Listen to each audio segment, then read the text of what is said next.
July na agad, ang bilis. Amen. Ang dami na rin nating natalakay. Amen. Ngayon nga ay mga kapatid ay patuloy tayo syempre tatalakay sa ating series. Amen. So ang ating title, devotion sa araw na ito ay God sees and God reward. Amen. So sino naniniwala na God is watching everything in your life? Amen. Talaga? Amen, di ba? Talaga naniniwala tayo dyan. At sino naman naniniwala na God will reward you for every good works that you did? Amen. Naniniwala tayo. Amen. So lahat ng nangyayari sa ating buhay ay talagang nakikita yan ng Panginoon. Amen. At ayun nga ang pag-uusapan natin. Patuloy tayo sa ating series. Nandito na tayo ngayon sa reward. Amen. So, sa mga past devotion natin, di ba, ang ganda talaga ng message ng Panginoon kasi about sa reward, talagang nagbibigay sa atin ng lakas at pag-asa. Kung ma-recall natin, mga kapatid, sa ating, di ba, end time series tayo. So, natalakay na sa atin ni Pastor Dean na doon sa mga rewards, amen, doon nga magkakaroon ng, di ba, dalawa yung kinds ng judgment.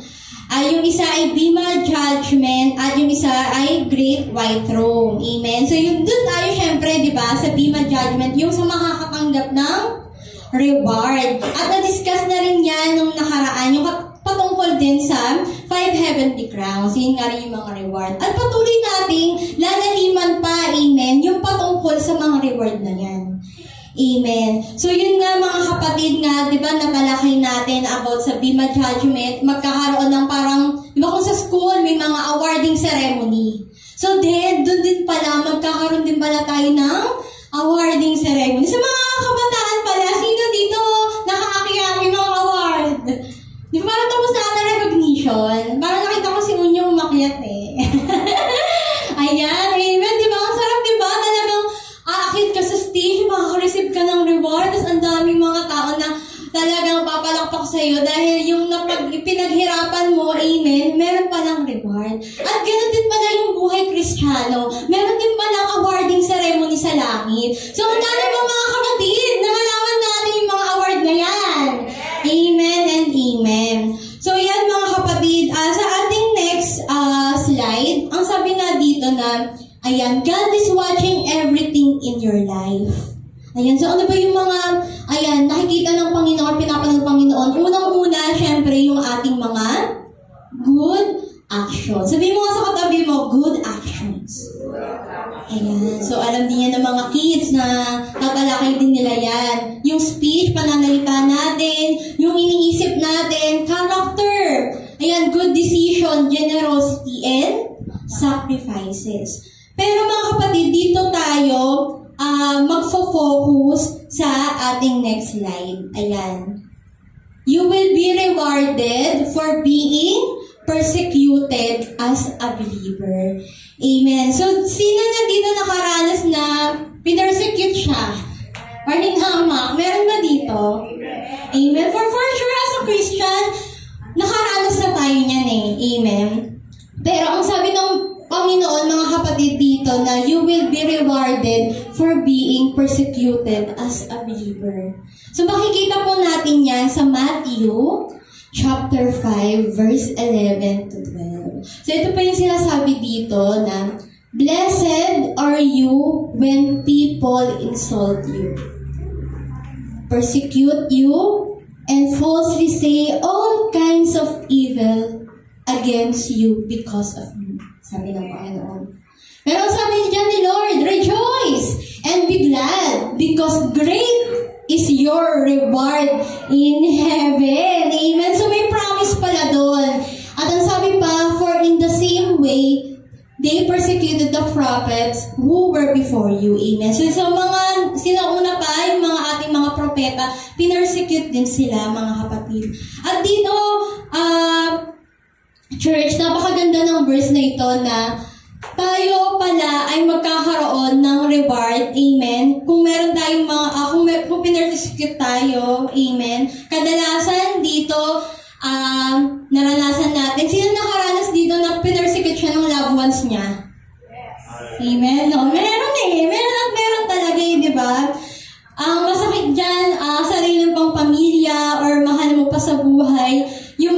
nagpe-persecute sa'yo dahil sa pagsunod mo sa Panginoon.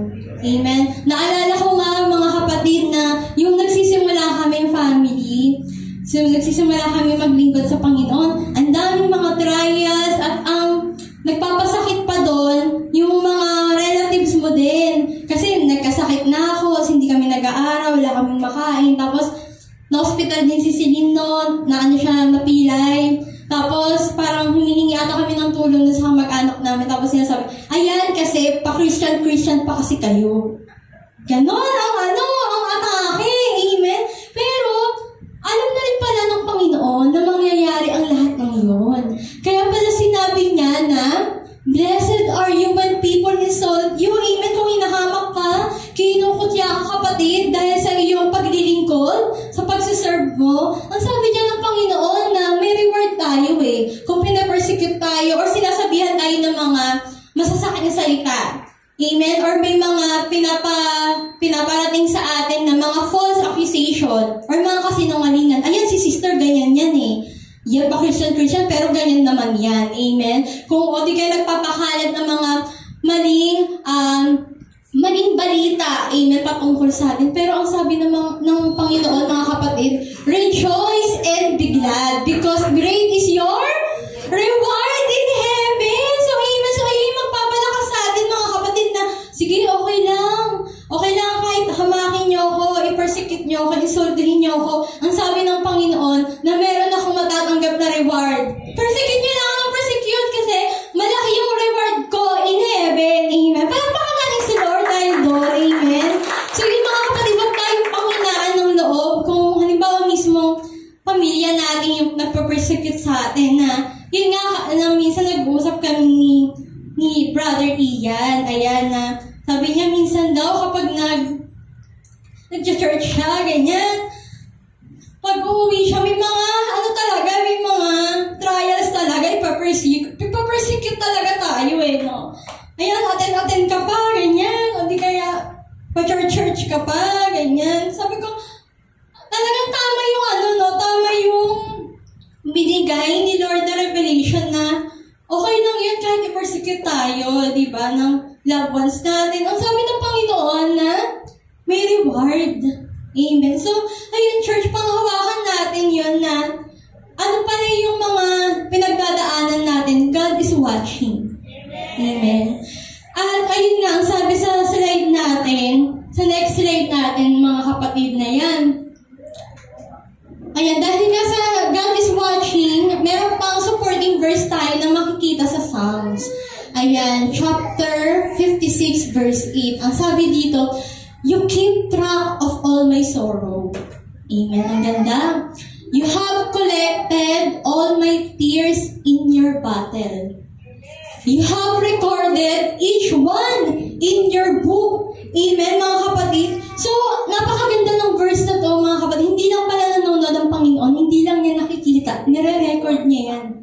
Amen. Meron siyang libro, amen. Meron siyang record book. Lahat pala ng sorrow natin, lahat ng luha natin. Ayan ang sabi niya na, you have collected all my tears.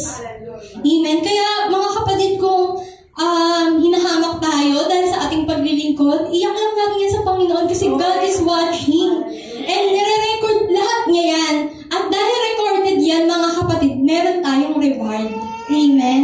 Ang ganda ng salita ng Panginoon, mga kapatid, na kahit dumadanas pala tayo ng mga trials dito, iniiyak natin yan sa gabi. Amen. Lahat talaga yan, mga kapatid, recorded yan sa libro ng Panginoon. At i-reward tayo ng Diyos. Dahil nga sabi sa ating next slide, ayan, God is watching it all, recording it all, and is going to reward it all. Amen. Salamat sa Panginoon. Lahat pala ng mga persecution sa pinagdadaanan natin, lahat ng kahirapan, pero patuloy tayo naglilingkod sa Panginoon. Recorded pala yan lahat. At i-reward din pala tayo ng Panginoon sa lahat ng ating paglilingkod sa Kanya. Amen, mga kapatid. At ayun nga, dahil patuloy tayo, mga kapatid, na naglilingkod sa Diyos, dumadaan tayo sa kanyang kalooban, at patuloy tayong pinapersecute. Pero ano sabi ng Panginoon sa ating last verse? Ayan, sa Luke chapter 6 verse 35. Ayan.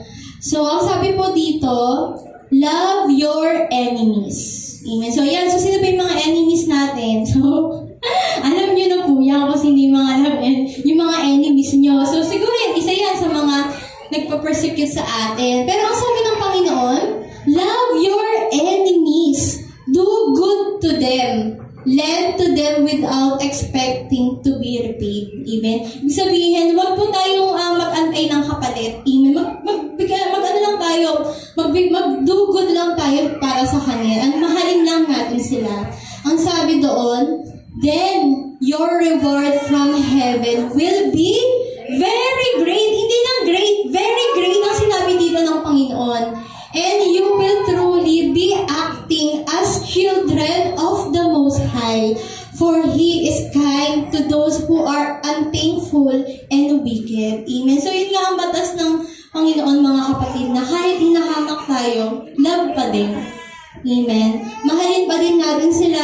Kung pinapersecute tayo, panalangin natin sila. Amen. Sabi nga ng Panginoon na patuloy tayo gumawa ng mga mabubuting bagay sa kanila. Kasi kung, di ba nga ang sabi ng kasabihan, kapag binato ka ng bato, batuin mo ng tinapay. Pero wag mo naman ilagay yung tinapay sa garapon.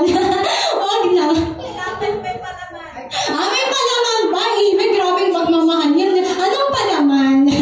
Ang sarap na palaman po. Di ka burger pa binigay mo, di ba? With cheese. So talagang ayun ang batas ng Panginoon. Love it. Talaga Kung may mga ginagawa sa ating masasakit, pinapersecute, in-insult tayo mga kapatid. Pero ang sabi, ang utos ng Panginoon, pagmamahal pa din. Amen. Do good pa din. At wag tayong mag-expect na may kapalit. Amen. Tumulong lang tayo na nagagaling sa ating puso. At sabi ng Panginoon, mga kapatid, na re-rewardan niya tayo. Amen. So, yun lamang mga